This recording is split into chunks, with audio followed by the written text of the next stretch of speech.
Hey, everybody, welcome to another episode of Purple Insider. Matthew Coller here, and it is a Monday morning Murph on a Tuesday because yesterday was Christmas. So Murph has like a family and wanted to have Christmas to himself. I don't understand that at all, Murph, because I spent the entire day letting my body just sink into the couch and watched a lot of football. But we have a lot to talk about. There is a report that the Vikings are considering going to Jaron Hall. So later today, Kevin O'Connell's going to talk.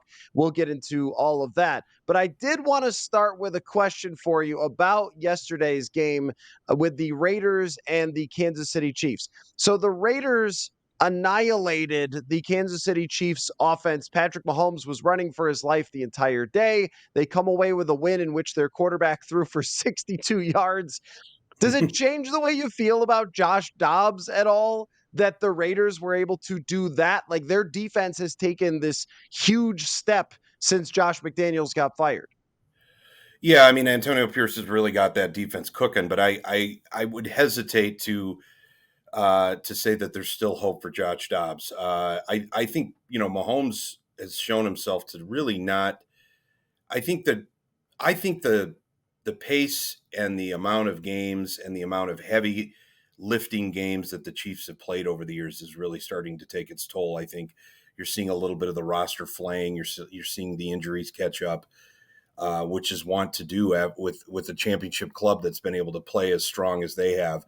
I just it feels like Mahomes is almost struggling. It feels like he is grasping, and he's finding it more difficult to kind of bail himself out of trouble and bail the Chiefs out of trouble on some of those third down plays, those fourth down plays that they would sustain drives, and he would pull the proverbial rabbit out of the hat at least once or twice on a drive per game. That's not happening anymore. And then, yeah, the Raiders defense, I mean, we can make fun of what they did against the Vikings a couple of weeks ago, but they since McDaniels has been fired, that has been Pierce's signature on that team, and they're playing with purpose. And I just feel like it's almost as if the tipping point there has been, I think, more where the Chiefs have been struggling, and where Mahomes especially, he looks tired. I think they even brought it up on the broadcast. I mean, he just looks physically worn down, and that's going to happen when you're playing, high pressure, high quality football games for 5 straight years as they have been. But I do notice that if there is a way, that's the kind of stealing a game defensively that we thought maybe Flores would be able to stitch together in the last couple of weeks, and it just hasn't happened. And we can get into this too, but the injuries are really piling up for the Vikings on both sides of the ball. Their depth is really being exposed right now, no matter what Justin Jefferson could do the other day, and it came as close to willing them to victory as possible.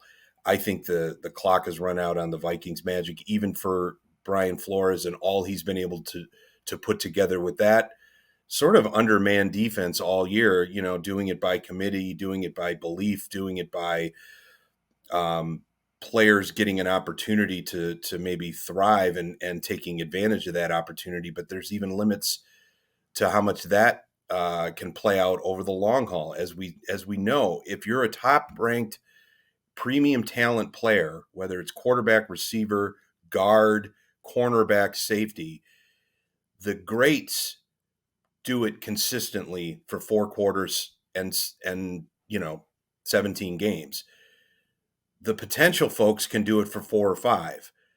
The dreamers can do it for 1 or 2 and have a moment, but there's never that sustained level of excellence. And that goes, I mean, that's why the talent evaluators are getting paid the way they are, because they know. And if you're dealing with, whether it's 3 backup quarterbacks in a season, you're not going to be able to stitch together 12 games of success. You may get 3 or 4 games here or there. You're going to have moments. And again, defensively too, you're going to have moments, but it seems like the Raiders stars are sustaining their play. The Vikings, close to being stars, want to being stars, pretending stars, they're fraying at the edges. So I just feel like the Vikings they've run out of time. Does feel that way, and their playoff odds waking up today are about 1-4. However, if they win both games, they still have a very good chance to get in. But what are the chances that they win both games? Just to circle back to the Josh Dobbs point, I'm not saying that I think that they shouldn't have benched Josh Dobbs. It was looking really ugly, and clearly Kevin O'Connell was not trusting what he was seeing from Dobbs trying to run their offense. And one way you win 3-0 with bringing in Mullens, then you lose because Mullens throws a bunch of interceptions in back-to-back games. And I think yesterday, watching on Christmas Day was just another example of backup quarterbacks. And Aiden O'Connell has to win a game where he doesn't complete a pass past like the first quarter or something. Like that's how they had to do it with their backup quarterback. And then Tommy DeVito, who was everybody's favorite Italian quarterback, and they made all the jokes, and he did the sit-down interview and all that stuff. And he was, making the most out of his little brand and everything. And then all of a sudden, it comes to an end and they bench him. And Tyrod Taylor, another backup, has almost a magical moment. And like that's been half the league and half the season is just chasing around in circles what these backup quarterbacks are going to do. I guess it did make me, even though Kansas City is a different team from what we saw last year, definitely a different team from when they had Kelsey more in his prime. Doesn't quite look the same now. And Tyreek Hill, it's way different. If the Raiders did that against those groups, maybe I would analyze it differently. But I do think that the Raiders defense under Antonio Pierce was much more vicious, and maybe Josh Dobbs. I'm not saying he got screwed. Like it was a really bad game, and they made the right decision to win that game at the end with Nick Mullens. But I think if you're Dobbs, you're watching it going, hey. Like you guys expected me to beat this defense when Patrick Mahomes can't do anything here. So that's all, but whatever. Like it's hard to say. And the same goes for, do they bring in Jaren Hall this week? I don't know. I mean, you're just chasing your tail. You're just rolling dice. You're just hoping that something clicks. But I want to get into a bigger subject before we whittle it back down to should they play Jaren Hall, which is some of the reaction coming out of that game where Nick Mullens threw 4 interceptions was focused around Kirk Cousins and the idea that if they just bring back Kirk Cousins and do a lot of the same things that they were doing, that they will win games like that. And I think that it's very important that the Vikings ownership and their front office do not let what we've seen from backup quarterbacks influence their decision on Kirk Cousins. Yes, Kirk Cousins is a very good quarterback, and if he's playing against the Lions, maybe they win. Or maybe they have a bunch of 3 and outs, as they often do with Kirk Cousins at quarterback, and still lose the exact same way. I don't know. But I do know that Kirk Cousins is going to be expensive. And when you look at the roster, you could say, oh, well, it's all there. It's all in place. But then if I start going down the free agents, we don't know what's going to happen with Danielle Hunter.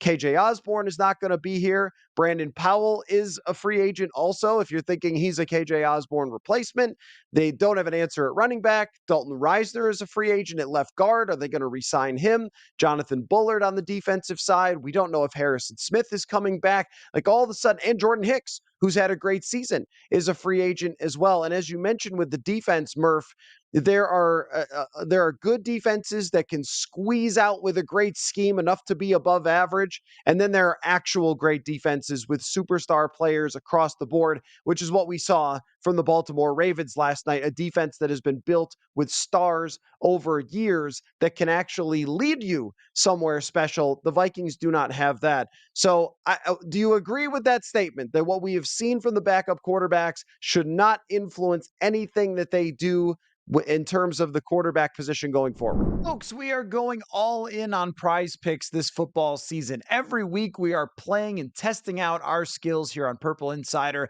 to see if we can predict what numbers players will put up every Sunday. If you haven't heard of it, trust me, you're going to want to check it out.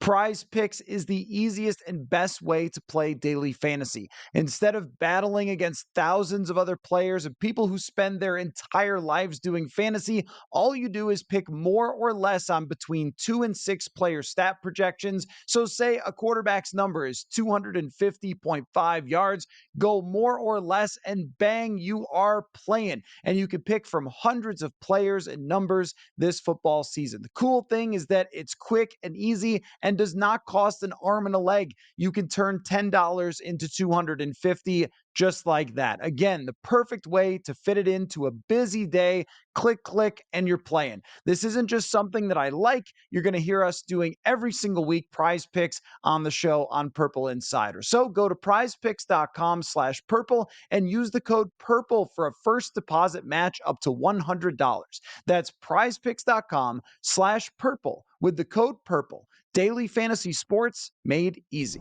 It should not do it. It's going to actually be math and salary cap, and it's going to be Rob Brzezinski figuring out how he's going to, as he has for 15 years, find nooks and crannies within the CBA, deferring money, moving money around, getting on, bended knee and asking maybe Cousins if they do zero in on him to bring back. Is he absolutely going to reach for the ceiling in the $40 million deal, or would he be willing to take a pay cut because he's got familiarity and his family's been here now for 4 or 5 years and he has some roots and he's got Justin Jefferson coming back.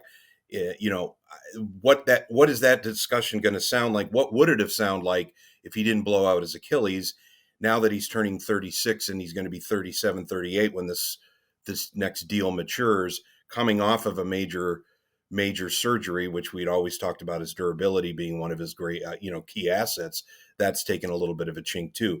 These are key conversations. To answer the question though, no, I don't think Nick Mullens and Josh Dobbs' performances and what they exposed as what might have been, but for the fact that they are career backup quarterbacks, but for, you've pointed this out numerous times. Kirk Cousins has moments of ugliness. Kirk Cousins has moments where you're wondering if he's been on the same page, where what decision making that was, more so I think in his, whether he checks out of a play or checks into a play or a decision he makes at the line, more so than maybe Mullens or Dobbs, where you see that ball going out of their hand and it's a disaster waiting to happen.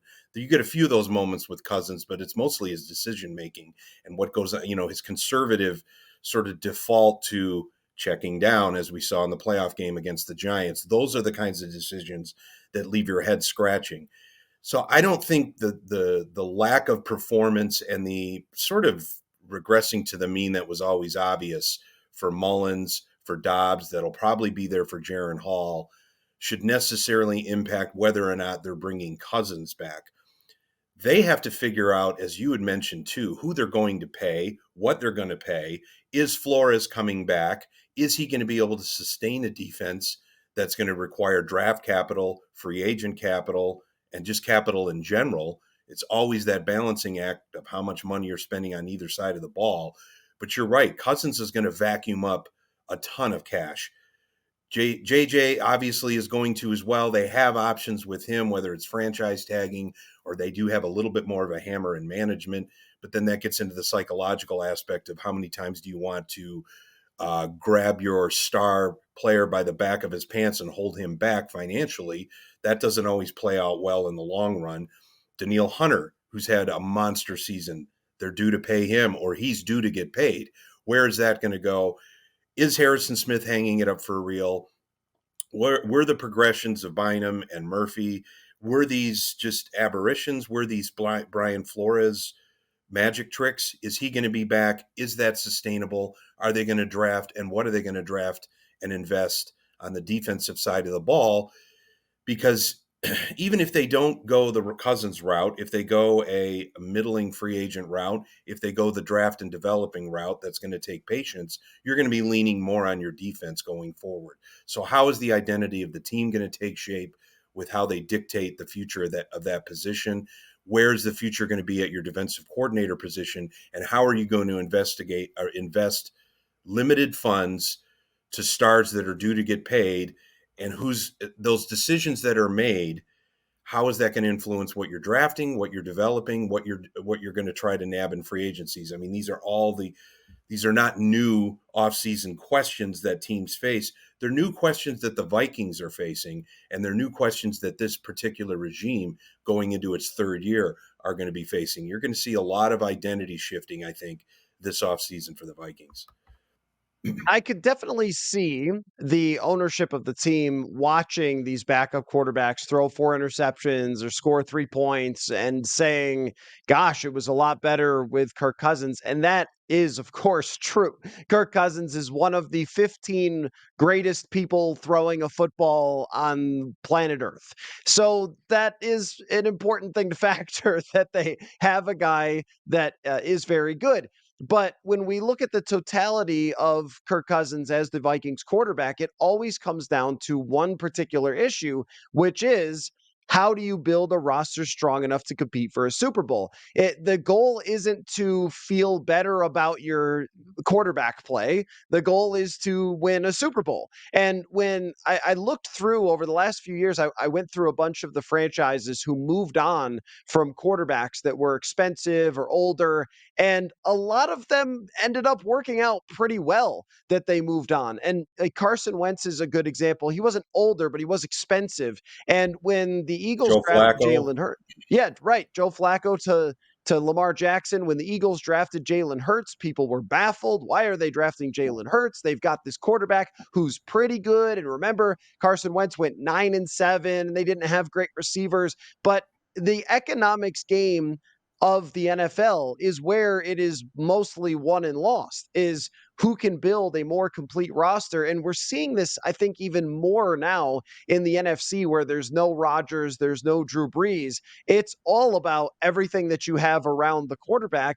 And the Vikings have a lot to give around a quarterback, but they don't have an elite defense, and they've got a lot of things that they need to replace, even some on the offensive side. We could just assume, oh, Dalton Reisner will just come back. He had a 90 pass blocking grade the other day, by the way.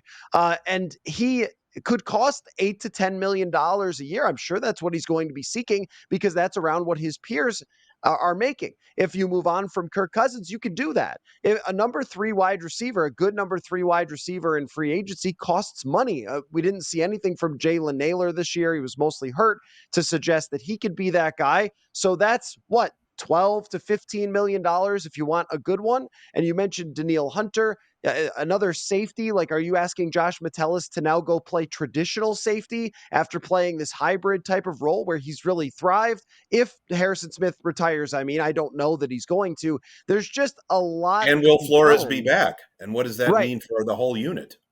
Right, exactly. And that's going to add, like, but either way, whether Flores is back or not, you have to spend money on this defense, and you have to add talent, even if that means, bringing back Jordan Hicks for another year or whatever. These things are going to cost money. So that makes it, once again, the same discussion as when you bring back Kirk Cousins and he takes up a huge, whether it's 30 or 40, it doesn't really matter. It's still way more than it would be for a rookie quarterback contract. So I think that it's like, backup quarterbacks break our brains and make us beg for competent quarterback play. And it's easy to forget a lot of the other things that have happened here. So if you were to predict right now, Murph, what they do at quarterback, and we are a long way from this actually being decided, but we're getting closer to them having to make a decision.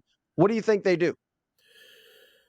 Well, I think it's going to, I think the only way they bring Cousins back is if he agrees to take a haircut. And I'd love to be privy to that conversation, because he has leveraged and maximized his bargaining power, his position, his potential, his projections to get every cent he could out of the Vikings. And you know what? I credit him, because I'm never going to take sides with management in the long haul fight for billions of dollars and millions of dollars. The billionaires will always win. So these guys are sacrificing their minds, their bodies, and they're putting themselves out there. I am all for them maximizing their potential and their worth when it comes to guaranteed money in this NFL world. But Cousins has been in fortunate places and been able to maximize leverage that few other players, especially quarterbacks, peaking at the way he has. So I'm wondering, coming now that he's, again, he's north of 35. He's coming off a major injury, and we know players can come back from these injuries, but I'd be curious what the Vikings set as his value. I'd be curious what his camp views his value is. And I'm going to be curious what that value, how that value is going to be measured. How much guaranteed money, term of contract, is it going to be the no trade clause? I don't know what they can lard up these deals for on a maximum veteran contract right now. But is Cousins going to be able to? Is Cousins going to seek the best opportunity, because that's probably going to be elsewhere financially? Is he going to seek the best opportunity for him to perhaps win? I think the Vikings can make a case for being in that conversation with the offensive pieces that they have, the investments they make. If we're to believe the relationship that he and O'Connell have developed over the last 2 seasons, that he's felt appreciated, the locker room is galvanized around him. It seemed obvious from the comments Jefferson made the other day, while not directly pushing Nick Mullens under the bus, he was nudging him in saying that Kirk Cousins is likely going to make that pass at the goal line. These are all things that come into consideration. So I think the only way Cousins comes back is if he realizes, that extra $10 million might not be as worth as much as my security here, my family situation here, the fact that my neighbors have been snow blowing my lawn for 4 years, the fact that Kirk O'Chains has kind of taken off. He's kind of established himself a little bit as the hokey Kohl's cash shopping, milk chugging dad joking guy. But it seems like he's endeared himself more to the fan base and the locker room in the last year and a half than was possible. And as you mentioned, a lot of absence, making a lot of hearts grow fonder. But again, the only way he comes back is if he takes a haircut. What's the significance of that haircut? Will the Players Association lean on him hard not to take that haircut? It's going to come down, I think, more to Cousins' decision maybe than it will the front office at this point. From his perspective, there's going to be teams that are interested. And I notice, and I saw a headline about Aaron Rodgers when it was more or less announced that he was not going to be able to come back with his Achilles injury, which, no kidding, we all knew that the whole time. Yet he did this tour of, I might come back. Like, no, you were never going to come back. There's from that no injury. molecule of oxygen Aaron Rodgers will not find to suck up. I know, and I saw but the headline was like, "Well, Kirk Cousins isn't doing this," and I was like, wasn't he on the Manning cast?" I mean, he's sort of doing the same thing in a different way, in a much more polite way, and less Passive aggressive Kirk egomaniac way. But he is out there and telling people that he's perfectly on schedule and ahead of the game and everything else, which every athlete says they're ahead of schedule all the time. So you wonder, is that really true, or is that just the schedule? Rehab's going great. I'm not saying he won't recover. I would say, though, that Brian O'Neill got hurt and it was gone for a very long time. And then even this year, I think that as the season has gone along, that it has impacted O'Neill, and he didn't even have a bad version of an Achilles tear. It wasn't even the full, complete Achilles. This is a very difficult injury to come back from. Their medical people will know where he stands in that actual rehab rather than what's kind of being said. But with him saying that, I wondered, and I, again, like you said, don't blame him for playing the game, but I wondered if he's speaking to everybody who might make offers. Like, Kirk's ahead of schedule, Atlanta, Pittsburgh. What do you think? I mean, even the Raiders, if the Raiders have Kirk Cousins yesterday, they blow out the Chiefs. I mean, so there will be teams that will make offers. And if you're Kirk Cousins and you have any pride at all, you can't take less than Derek Carr. You can't take less than Daniel Jones. That is, to me, just a fact of life. So we'll see. Yeah, we'll see what happens. I just think it's important for them to remember that backup quarterbacks, we're talking about, if you ranked all 64 active quarterbacks in the NFL, like, to start the season, Josh Dobbs would be like number 58 and Nick Mullens would be like number 62. Like, we're talking about, and this is where I look at it the other way. Like, these guys won games with Justin Jefferson and Jordan Addison and TJ Hawkinson and Brian Flores. Like, if you can win some games with these guys, maybe you should believe that other quarterbacks could also throw the ball to Justin Jefferson, as long as they, don't throw 4 picks. So let's get into this week, though, because they're playing the Packers. It's staying on Sunday Night Football. What do you think the feeling is, Murph? I look at the podcast numbers all the time, and I get an idea of what the feeling is from a lot of people, which is bleep this team. That's the sense that I get. It's over. They lost, to Detroit, a game that they maybe could have won at the end there. And that was sort of the dream dying. But I also think that the dream really died in Chicago or against Chicago at US Bank Stadium when people kind of realized this backup quarterback thing is not going anywhere. And yet, I want to be excited about this game. It's Vikings, it's Packers, it's New Year's Eve. The atmosphere should be really great. How are you feeling? Well, because it is the Packers, because it is New Year's Eve, I think from the fan base, you can extend your denial maybe a little bit more for another week. I think you mentioned is it the New York Times? Is it 25%? What's the playoff makeability ratio right now? Yeah, 25? it's about 25%, but it's really based on the fact that the machine doesn't think they're going to win both games. Because if they win both games, then they have I think it's like a 90% chance of getting in. Things can change, other results can impact this, but they have some tiebreakers that will help them if they win 2 games. Yeah, and just glancing at Seattle's schedule and the Rams' schedule, I mean, both of those teams look like they're in the driver's seat going forward. I mean, they obviously need those teams to lose. From a fan base standpoint, though, I would hang in for another week only because, at the very least, you get bragging rights with your border rival, right? Even if if you win this game and get eliminated, or if you win this game and your chances still maybe even somehow crumble because of what happens around you, or the reality is staring you in the face that this is not going to work out well. The fact that you can actually basically permanently eliminate your struggling border rival while fanning the smoldering embers of your playoff chances on New Year's Eve at home. It is the final home game of the season. We know that the Vikings are not going to be playing another game at US Bank Stadium. There's enough meat on the bone there to nibble, I think, for a week. And, I'm not saying, we'll find out if they go with Hall. Obviously, the headline they're considering Hall seems like a no-brainer. I'm sure they've been considering Hall for the past 6 weeks as well. I don't think it's going to make a difference. You're going to get haphazard quarterback play. You're going to get mistake-filled quarterback play. You're going to get eye-gouging quarterback play, whether you put in Hall, whether you put in Mullens. The one argument is Hall looked okay on his opening drive against Atlanta. Hall looked competent. You did draft him. You did invest in him. He is your commodity, so to speak, whereas Mullens is more of a placeholder.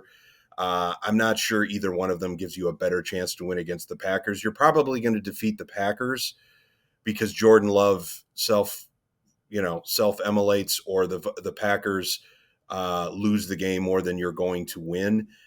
It doesn't mean you shouldn't get excited for it. And, what happens, though, is I think we're losing sight a little bit. If they do happen to beat Green Bay, a lot of what their playoff chances are going to hinge on maybe what decisions Dan Campbell and the Detroit Lions make for Week 18. What's going to be at stake for them? They got a huge game against Dallas this week.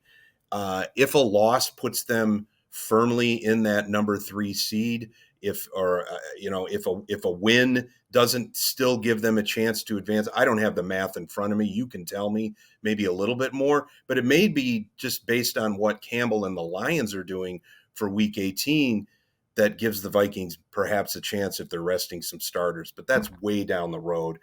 I would say hang in there for this week because you can't look away anyway. You may end up getting a look at Hall. You may end up getting a look at Hall even if he doesn't start. You're going to see what you can get out of Mullens again. I think it's going to be an ugly game, and at the very least, the blood alcohol level in that stadium is going to be through the roof. So everybody's going to be in a reveling mode. And I guess if you can put down your arch rival and eliminate them and hang around for a low percentage chance against a team that may end up benching some starters, I wouldn't invest heart and soul into this game, but just maybe a little bit of your time and energy. And again, we just can't look away. We almost have to see how this ugly Frankenstein season does play out just to kind of put a bow around it. If it wasn't the Packers and it wasn't at night and it wasn't at New Year's Eve, I wouldn't really be paying much attention to the pregame intrigue. So there was a minute there with Josh Dobbs after the New Orleans game where even myself, I said, maybe they could be a little bit dangerous. Like we knew that Dobbs would have his down moments, but because of his scrambling ability and the weapons that they have and everything else and the way the defense was playing, that they might be a team that other teams don't want to face in the playoffs. That is not true anymore with TJ Hawkinson out, DJ Wanham out. Jordan Addison is unclear, but doesn't sound like that's going Yeah, we to. haven't even touched upon these potentially devastating injuries. Right, right. So that also lowers your odds more. I can give you the scenarios. I'll give you those in just a second. But that flicker went away against the Bears. And then when they benched Dobbs, it was officially RIP. Nick Mullens, again, like the first half of Cincinnati, you could just feel the like, maybe, no, meh, no. Like that just keeps happening. And yet, here's how it stands right now by the New York Times playoff odds simulator machine 3000 or whatever. If the Vikings lose this game, their playoff odds drop to 13%. So you could say nighty night to the season if they lose this game. If they win this game, it's still alive even if they lose against the Lions at about 25%. If they win both games, it is 97%.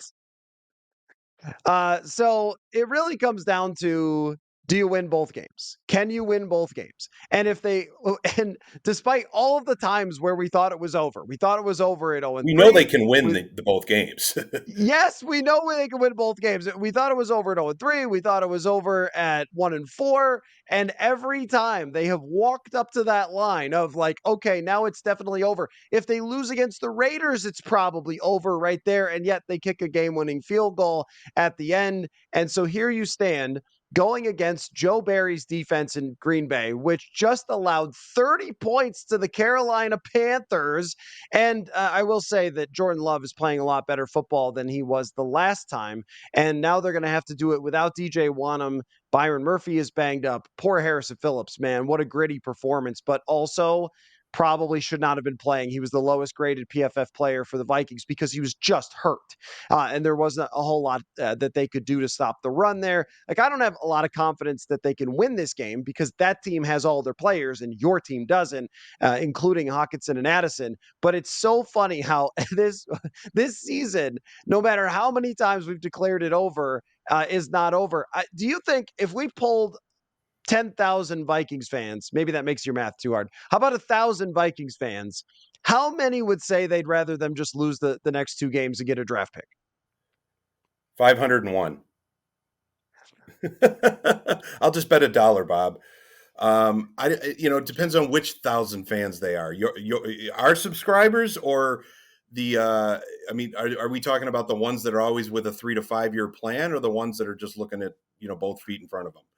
Because I you was can make thinking just a random sampling. Just like go to Best Buy, stop by 5 grocery stores and ask just random Vikings fans, would you rather see them lose the next 2 games or make the playoffs? I think that a lot. I mean, it's even a hard thing for me because of course the draft pick is going to be the most important, but right. making the playoffs would really be some kind of accomplishment. It would be an incredible accomplishment considering this is just one of those years where they have taken punch in the face after punch in the face. And now with Hawkinson and Addison hurt, if they were able to beat these two teams, it would be wild.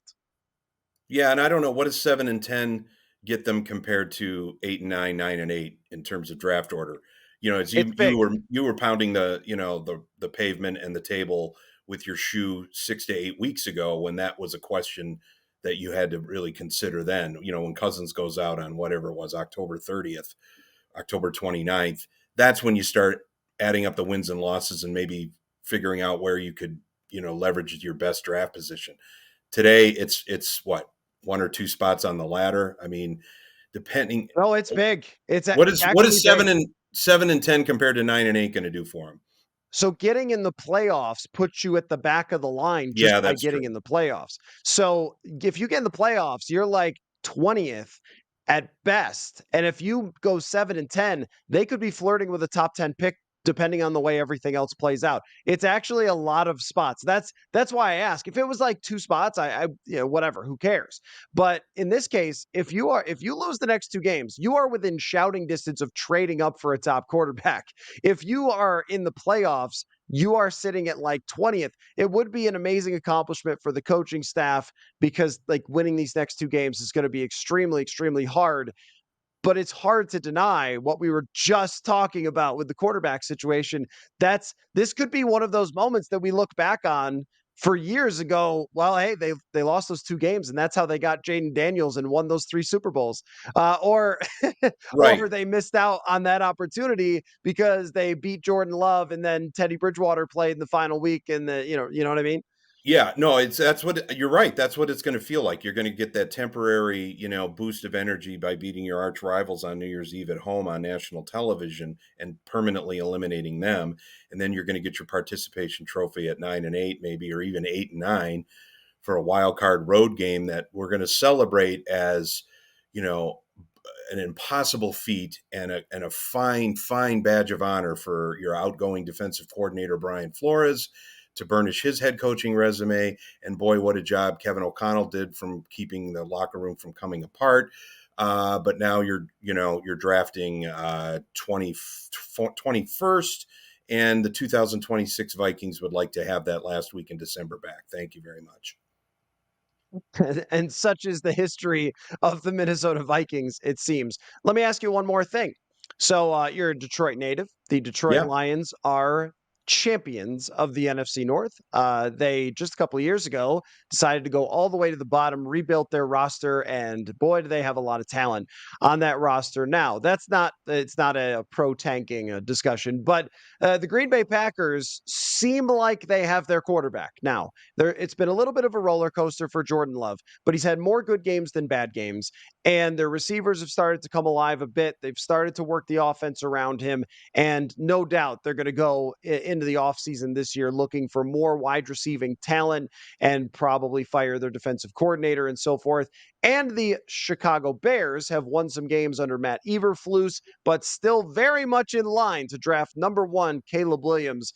What is your feeling on where the Vikings rest among 3 teams that now suddenly, after it being a horrible division last year, have an argument for being the best team in, say, like you said, 2026, the best team of the future in the NFC North? The Vikings, I would say, are 4th in that discussion. Now, obviously, Goff is aging by the day, almost by the minute for Detroit. But I mean, their window, I don't think is necessarily 1 or 2 years. If they could go out and do the old, let's grab a veteran quarterback because we still have the pieces around us, including a pretty high-powered offense.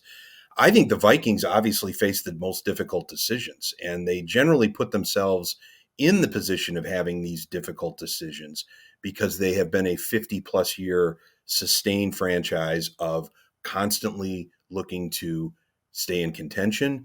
I don't, in my lifetime here in Minnesota, I've never looked at the Vikings as a 2 to 5 year type planning team. They always seem to have that, especially at the quarterback position, they always feel like they have certain pieces in place elsewhere to stay competitive, to kind of keep that standard of excellence going. But you can make a compelling argument. It's been 46 years since they've been in a Super Bowl, let alone have never won one. And what has that gotten you? So by fighting as hard, spending as much money as they have, draft capital, emotional capital, financial capital to stay competitive, to stay in contention for division titles year after year, even after double-digit loss seasons, compared to these other teams that have made either quick decisions at the quarterback position, sustained decisions in their drafting and building, and finally now seem to have stability in their front office and in their coaching ranks. I'm talking about Detroit. Chicago may be in for another upheaval. I look at the Vikings as having the most complicated decisions to stay relevant, but this is not a position that's been new for the franchise. So it is new for this regime, though. Not new for the ownership group, but for this front office to make the decision and have to make that sales pitch to Ziggy and Mark Wilf. We may be pretty bad here for a year or two. Are you willing to, turn the other way and let that develop? or are you going to insist on patching it together to sustain that competitive standing that the franchise has had for decades? That's going to be the most compelling thing I'm going to see, but I don't think the Vikings are in a great position in the division. We were saying this last year. We thought it was going to completely flip, probably more to a Chicago Detroit top heavy rotation with Rodgers on his way out and all of the growing pains that the Packers were going to have with Love, and of course the week by week inconsistencies of the Vikings. Well, now it looks like Chicago may be blowing that up again. Love has shown enough in his first year on a very young team to look like he's ascending. The Vikings are going to have to make some very difficult decisions just to sort of maintain level ground. Yeah, I think there is an idea that if you draft quarterback, your team is going to be bad the following season because he's a rookie. But it's not. I mean, the Vikings can give a quarterback more of a CJ Stroud situation than they would a Bryce Young situation. Like Bryce Young inherited the worst roster in the league in Carolina, whereas CJ Stroud saw immediate success because it was actually like a low key good situation with a good play caller and better receivers than we thought. And the offensive line is held up. And of course, CJ Stroud is awesome. But we've seen throughout history, whether it's Big Ben or Dak Prescott or Brock Purdy, that if you can give a rookie the right situation, it doesn't necessarily have to mean that the team's going to be terrible. Are you competing for a Super Bowl in the first year? Probably not. But are you competing for a Super Bowl if you just bring back Kirk anyway? I'm not entirely sure that you are. So I look at it as that is the fear. The fear is that you draft a guy who's bad and then the season goes totally sideways and it's ponder and it's a nightmare and whatever, which is a possibility. And that's what everyone is always afraid of. The other side of that is you get your quarterback and then you have all these pieces in place and 4 or 5 years to build around that guy. I And the mean, money look to at do it. right, with the money to do it, and you look around, you look at the Eagles situation with Jalen Hurts that first year that he started, they were 9-8. And even you could look at Jordan Love, and I know that Jordan Love's like been around a little longer, but an inexperienced quarterback comes in and their team is competitive. Like, would you take a draft pick quarterback and the Packers season where there's some up and downs, but you walk out of the season saying we've got our quarterback? You absolutely would. So there's a lot to still be determined. It feels like a lot of people have just said, don't care about this season anymore. I'll watch in the background of my New Year's Eve party, but who cares? And yet the implications of these final couple games and the ripple effects, butterfly effects are absolutely massive. And guess who's going to be here to break it down? Me and you after New Year's Eve game. So I assume, like, right, we'll be good to go. I'm That's good to not like go. New Year's, we can do it in the morning. I mean, my reveling days have waned at New Year's Eve, so I'll be fully functional in the morning. all right. Well, I do fear though that as the ball drops, it'll be intercepted. Uh, right? Okay. I They was should trying be to work off the on it. field by 11 p.m. Central Time, right? Yeah. Yeah, I think so. Hopefully, I'll be there at the stadium. I think past midnight, so I'll be celebrating while podcasting. I think, but You're going to have there's a not just contact buzz. I can only imagine the collective blood alcohol level of that building on Sunday night. yeah, it's going to be something. So I look forward to that. So thank you, Murph, for doing this, and we will talk to you all again very soon.